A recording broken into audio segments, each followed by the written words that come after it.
Okay, since PR1 nyo na, pumunta na kayo sa kanya-kanya nyong mga groupmates para makapag-usap-usap. Uy, tara na, ano, sige. Aray mo. Oo, quiet.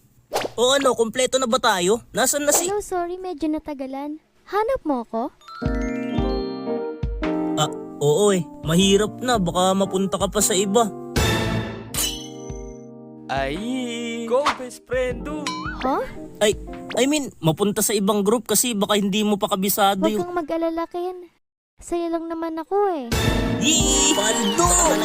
Subscribe! Ano, may bitaw.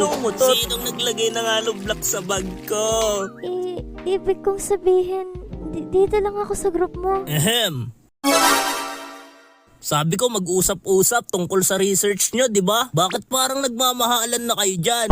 Uy sir, hindi po. O nga sir, mali.